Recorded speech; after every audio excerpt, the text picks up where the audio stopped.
بسم الله الرحمن الرحيم السلام عليكم ورحمة الله وبركاته دنا يتكبراتችሁ ወንድሞቼ እና እህቶቼ ዛሬም ማነሳው ነጥብ ብዙ ወንድሞች እንደሚያስቀይም አውቃለሁ ግን ችግር የለውም እናንተ ተቀይማችሁኝ ብዙ ወንድሞችና እህቶች ከዚህ ነገር የሚድኑ ከሆነ ችግር የለውም ይገባዋልና ማለት ነው ምን መሰለሽ እህቴ ምን መሰለህ ወንድሜ አረብ ሀገር ላይ ለፍተህ የምታመጣው ብር ከመሬት የተገኘ ብር አይደለም ደም ተተፍቶ ነው የሚመጣው አረብ ሀገር ላይ የምትሰሪው ብር እንቅልፋት ተሽበት ወጣትነትሽን ከፍለሽበት ነው የምታመጪው ይሄን እንዲህ የምታመጪውን ብር እናት አባትሽ ወንድሞችሽ እንኳን እየደዋወሉ ሲያስቸግሩሽ ደውለሽ ፈትዋ የምትጠይቂው ማለት እያስቸገሩኝ ነው ስልካቸውን አለማንሳት እችላለሁ እንዲህ ብለው እስከ መጠየቁ ላይ ያደረሱ እህቶች አሉ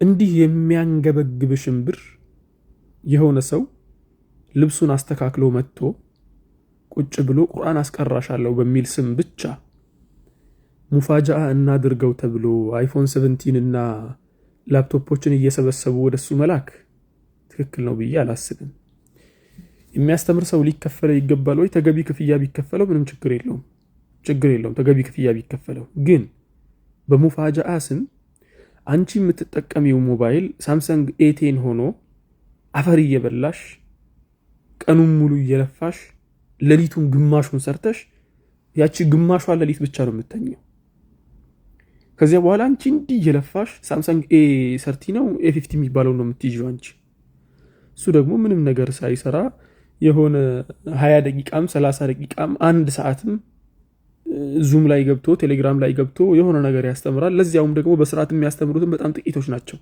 ምክንያቱም እኔ የሆነ ጊዜ ላይ የዛሬ 5 ዓመት ገደማ ዙም ላይ አስተማሪ ነበርኩኝ ቴሌግራም ላይም ነበርኩ አብዛኞቹን እመለከታለሁ የሚያስተምሩበትን መንገድ የሆነ በቃ እንትን ለማድረግ ብቻ ነው ግን እዚህ ያኔ ይሄን ያክል ሙፋጃአ የሚባለው ነገር አልተስፋፋም ነበር አሁን ላይ ግን የምንሰማው ነገር በጣም አስደንጋጭ ነው አንዱ በደንብ አድርጌ የማውቀው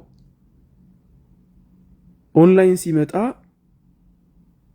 ሞባይል አልነበረውም ማለት ስርዓት ያለው ሞባይል አልነበረውም አሁን ሞባይል ቀርቶ አላህ ምስክሬ ነው ምን የመሰለ ቪላ ቤት ሰርቶ ጨርሷል ያንን ቤት የሰሩለት እህቶችና ወንድሞች ግን ሰው ሀገር ላይ እየማቀቁ ነው ያሉት አሁን ይሄንን ግለሰብ ውጣና ስራ ሰርተህ ራስህን አኑር ማለት እሱን መግደል እኮ ነው አይደል የሆነ ጊዜ አስታውሳለሁ አንድ ወንድማችን ወጥቶ አንተ ለምን ሰርተህ አትኖርም ሲል ወላሂ ያለቀሰ ሰው ፊት ያለቀሰ ለምን ሲባል በቃ የሰደበ ሁላ የመሰለ ይመስለኛል እርግጠኛ አይደለሁም ግን ስድብ ይመስለዋል ወጥተህ ስራ ብሎ ማለት እሱ ራሱን እንዴት አድርገው ነው በቃ እያሰበ ያለው የሆነ ቁጭ ብሎ መብላት የሚገባው ሰው ላ ሸሪዓችን ውስጥ ማንም ቁጭ ብሎ ይብላ የሚል ነገር የለም በተለይ ወጣት ሲኮን የወጣትነት እድሜ የሚለፋበት የሚሰራበት ድንጋይ ፈልጦ እንጨት ፈልጦ ምንም ነገር አድርጎ ብር ለማግኘት የሚጣጣርበትና ያንን ብር በሐላል መልኩ ካመጣው በኋላ በሐላል ነገር ላይ ለማዋል የሚገደድበት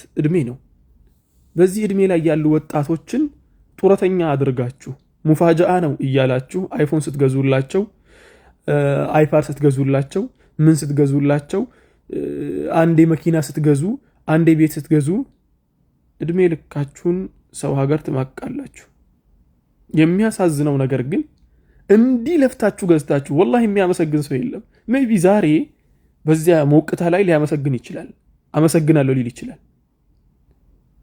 ከዚያ በኋላ ግን የሆነ ቦታ ላይ ቢደርስ እንደው የሆነ ቦታ ላይ መድረሱ እንኳን ይከብዳል ምክንያቱም አላህ Subhanahu Wa Ta'ala እንዲህ ሰዎችን እየቦጠበጠ ባይደው ይህ ነገር حرام ነው በዚህ አጋጣሚ حرامነቱ የቱ ጋር መሰላችሁ ሰዎችን መበዝበዝ ሰዎችን ቁጭ ብሎ ነብያችን እኮ ሰለላሁ ዐለይሂ ወሰለም ሲናገሩ እኮ አንድ ሐዲስ ሰምቼ ወላሂ ደነገጥኩኝ በቂያም እለት ሳይቸገሩ የሚለምኑ ሰዎች ምን አይነት ቅጣት እንዲሁም ሲነሱ ይላል እኮ ስጋ የሚባል ነገር ፊታቸው ላይ እኮ አይኖርም ታውቃላችሁ ይሄንን አጥንት ብቻ ሆኖ እኮ ነው የሚነሱት ነገር ሲነሱ በዱንያም አይሳካላቸውም ብዙን ጊዜ በሙፋጃአ ያው መቼስ ልመናው ሙፋጃአ ሆኗል አሁን በሙፋጃአ የሚተዳደሩ ዱንያ ላይም አላህ Subhanahu Wa Ta'ala እንዲሳካላቸው አያደርግም እንዴው ዱንያ ላይ ቢሳካላቸውና ቢሰበስቡ እንኳን እንዴ ሱቅ የከፈተ ሰምቻለሁ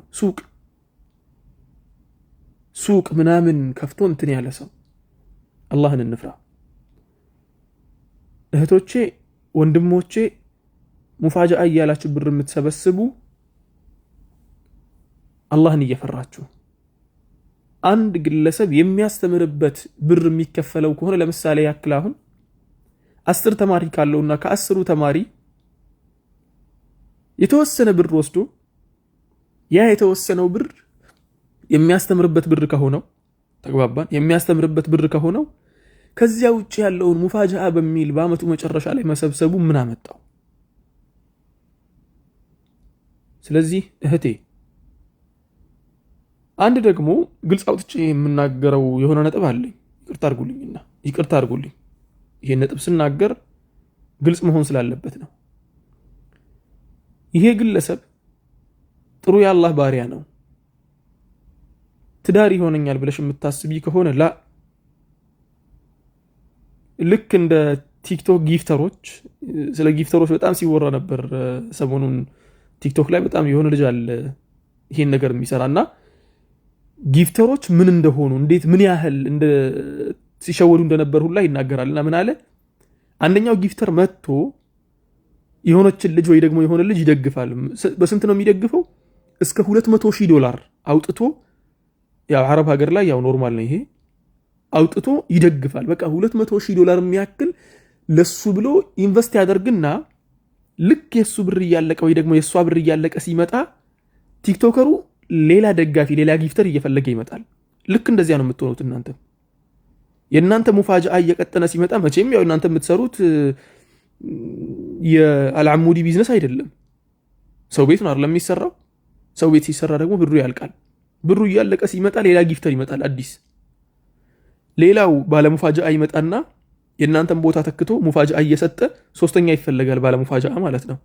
ሶስተኛው ባለ ሙፋጃአ ይሞካሻል፣ ሙፋጃአውን እየሰጠ ይጨርሳል። ከዚህ አራተኛ ባለ ሙፋጃአ ይመጣል። እንዲህ እየኖራችሁ ነው እድሜያችሁን የምትጨርሱት በእርግጠኝነት እርግጠኛ ሆኜ የምነግራችሁ ነገር። ስለዚህ ፕሊዝ አላህን እንፍራ፣ ብራችን ላይ አላህን እንፍራ። ብሩ የእናንተ ነው አይደል? አላህን ፍሩበት። ምክንያቱም የማይሆን ቦታ ላይ ማውጣትም ተገቢ ስላልሆነ የሆነ ስራ ሰርቶ ያንን ስራ ከግብ ለማድረስ አግዙኝ ማለት ኖርማል ነው። ለምሳሌ ያክል አሁን መጽሐፍ ሰርቻ ያለውና ይሄንን መጽሐፍ እንዳሳትም አግዙኝና ላሳትምበት ማለት ኖርማል ነው። ግን መጽሐፍ ጽፌ ያለውና ቤት ገንቡልኝ ሌላ ጉዳይ ነው። መጽሐፍ ጽፌ ያለውና ቤት ገንቡልኝ የሆነም ፕሮጀክት ልሰራ ነውና እንትን አርጉልኝ ብሎ መኪና ግዙልኝ ማለት ላ ይሄ ሌላ ነው። መኪና መግዛት ከፈለክ ራስህ መልፋት አለብህ። ቤት መግዛት ከፈለክ ራስህ መልፋት አለብህ። አይፎን 17 መግዛት ከፈለክ አይፎን 16 መግዛት ከፈለክ አንተን የሚደግፉና ሙፋጃአ የሚልኩልህ ወንድምና እህቶችም አይፎን የሚባል ነገር አልነኩም እስካሁን ድረስ። ከአይፎን ጋር ጥል ናቸው፣ ምክንያቱም ውድ ስለሆነ። እነሱ በለፉትና በሰሩት እንቅልፍ ባጡበት ነገር ደግሞ አንተ አይፎን የምትይዝበት አንዳችም ሸሪዓዊ ሁክም ስለሌለ ይሄን ያለው። ወንድሞች ይሄንን ሙፋጃአ የምትሰበስቡ እህቶች ይሄንን ሙፋጃአ የምትሰበስቡም አላህን ፍሩ። ምክንያቱም የምታደርጉትን ነገር እነኚህ እየተበዘበዙ ያሉት ወንድም እህቶችን በእናንተ ምክንያት ስለሆነ ተጠንቀቁ። ይሄን ነገር ለማለት ነው የፈለኩት። ይሄውን ያለው አላህ Subhanahu Wa Ta'ala ቀጥተኛውን መንገድ ይምራን። የተሳሳትነውን ስህተቶችን አላህ ያርመን፣ ወንጀላችንን ይማረን። إن أصبت فمن الله وإن أخطأت فمن نفسي ومن الشيطان وآخر دعوانا أن الحمد لله رب العالمين. السلام عليكم ورحمة الله وبركاته. በመጨረሻም እባካችሁ ሙፋጃአ በሚል አትበዝበዙ። ዙምና ቴሌግራም ዋትስአፕና መሰል ቦታዎች ላይ ሙፋጃአ በሚል ለራሳችሁ 5 ሳንቲም ሳትይዙ ለሰዎች አይፎን 17 አትግዙ ልላችሁ ነው የመጣሁት። ሰላም አለይኩም።